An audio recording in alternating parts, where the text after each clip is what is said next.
मुझसे भूल हो गई है। मैं क्षमा प्रार्थी हूँ, मुझे क्षमा कर दीजिए। आज के पश्चात आप जो भी कहेंगे मैं वही करूंगा महादेव। मुझे एक अंतिम अवसर दे दीजिए। मैं सुरमाता दीदी के बहकावे में आ गया था।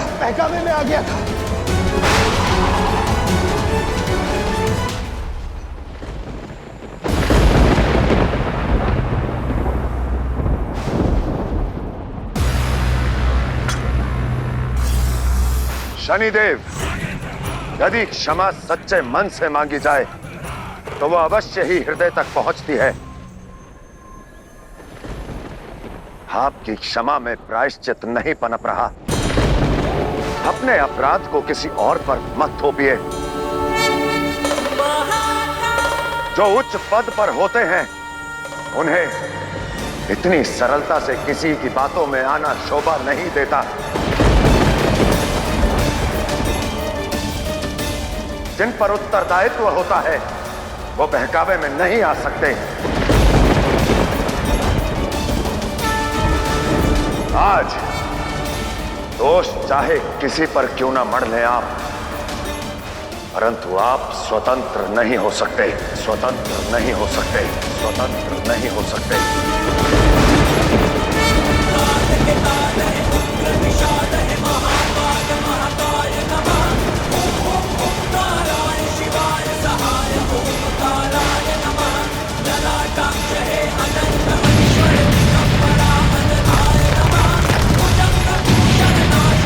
शनिदेव को स्वतंत्र होना होगा महादेव।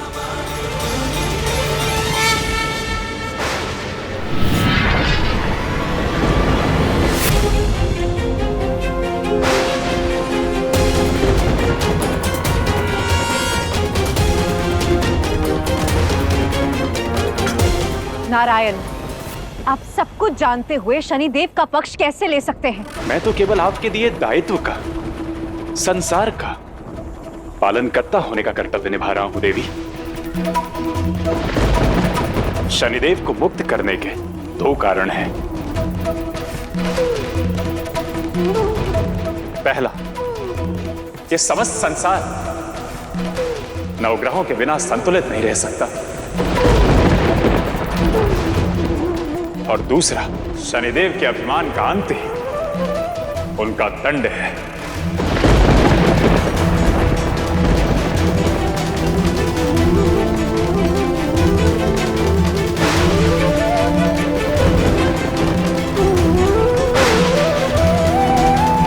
शनिदेव के लिए महादेव का दंड ही उचित है। महादेव का दंड ही उचित है।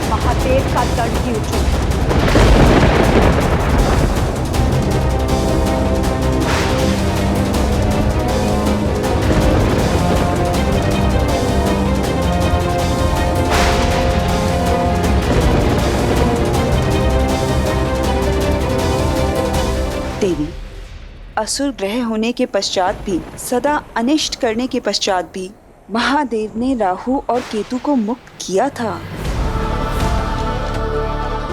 साक्षात शिव और सती के विवाह में अर्चन बनकर मैं तो संसार में विख्यात हो जाऊंगा। इस संसार में तुम्हारा नाम तो होगा राहु, परंतु विख्यात नहीं बनोगे, कुख्यात बनोगे तुम। तो क्या भटके हुए शनिदेव को हम एक अवसर भी नहीं देंगे?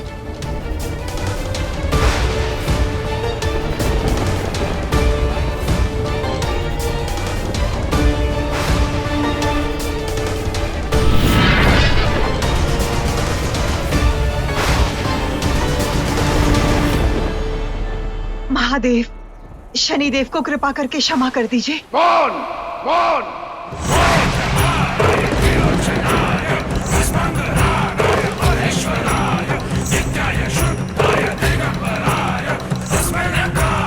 देवी, एक माता का, एक पत्नी का न्याय की गुहार लगाना उचित है। अपनी हट पे अड़े रहना भी उचित है। किंतु एक बार आप आदि शक्ति के स्वरूप में सोचिए। आपको भी शनिदेव की आवश्यकता का आभास हो जाएगा।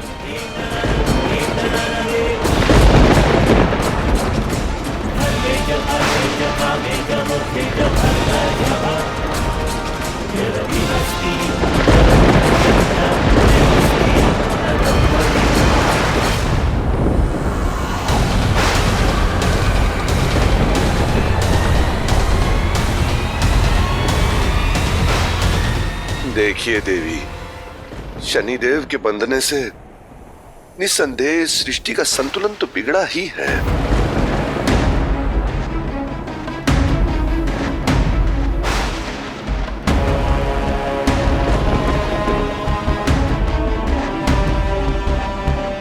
देवी, एक माता आदि शक्ति के कर्तव्य पे पत्नी प्रेम को हावी मत होने दीजिए। मुक्त करवा दीजिए शनिदेव को देवी।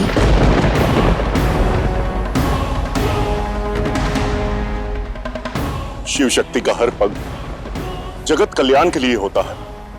आज भी कर्तव्य की पुकार सुनिए देवी, स्वतंत्र करवा दीजिए शनिदेव को। हाँ देवी, मैं एक माता का हृदय समझ सकता हूं, एक पिता की पीड़ा भी समझ सकता हूं। शनिदेव ने जो अपराध किया है वो अक्षम्य है, किंतु शनिदेव का हृदय आत्मग्लानि से भरा है। यदि हो सके तो शनिदेव को क्षमा कर दीजिए।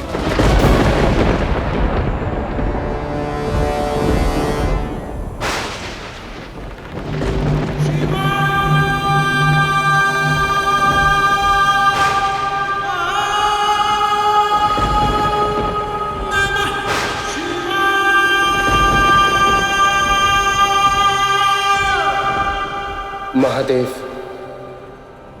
देवी आदिशक्ति, मुझे क्षमा कर दीजिए, मुझे क्षमा कर दीजिए।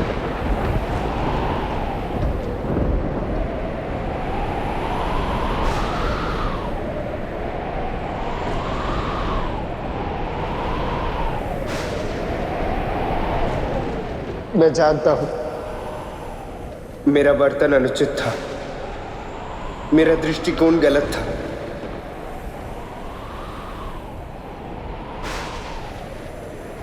और इसलिए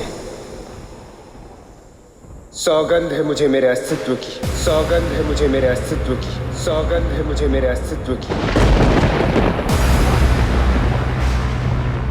कि आज के पश्चात मैं कभी भी अपनी शक्तियों का प्रयोग किसी भी अनुचित कार्य के लिए नहीं करूंगा, किसी भी अनुचित कार्य के लिए नहीं करूंगा, किसी भी अनुचित कार्य के लिए नहीं करूंगा।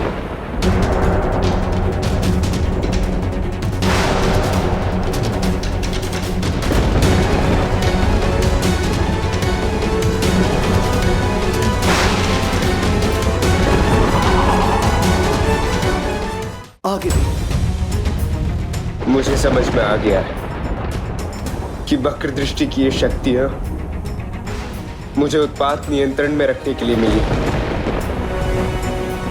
स्वयं ही उत्पात मचाने के लिए नहीं।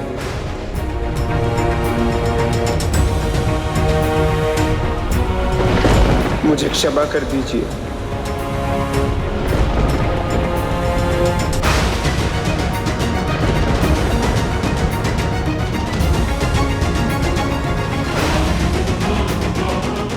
मान जाइए देवी, महादेव मान जाइए। मान जाइए महादेव। शिव केवल शिव नहीं, एक पिता भी है, एक पति भी है, और शनिदेव के षड्यंत्र ने मेरी पत्नी को आहत किया है।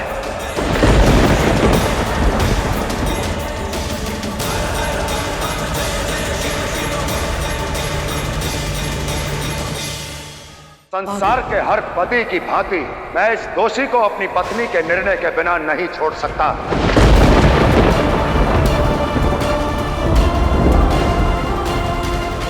शनिदेव को क्षमा करना, उन्हें मुक्त करने का निर्णय केवल देवी पार्वती का है।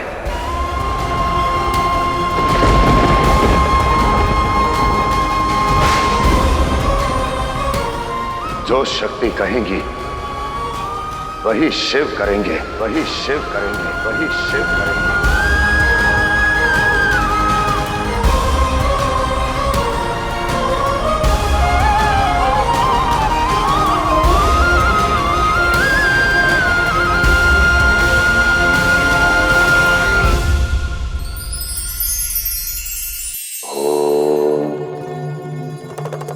परिस्थिति कभी भी एक समान कहाँ रहती है। जीवन में कभी सुख आता है तो कभी दुख। इन बदलती परिस्थितियों का भी अपना उद्देश्य होता है। इन आते जाते दुखों का अपना लक्ष्य होता है। परिस्थितियां हमारे सामने हमारी परीक्षा लेने आती हैं। ये देखने आती हैं कि कौन विपत्ति के आगे निखरता है और कौन समस्याओं के आगे बिखर जाता है। इसलिए क्षणिक संकट के कारण अपने भविष्य को अंधकार की ओर न ढकेलें, बल्कि उसे निखारिए, उसे संवारिए।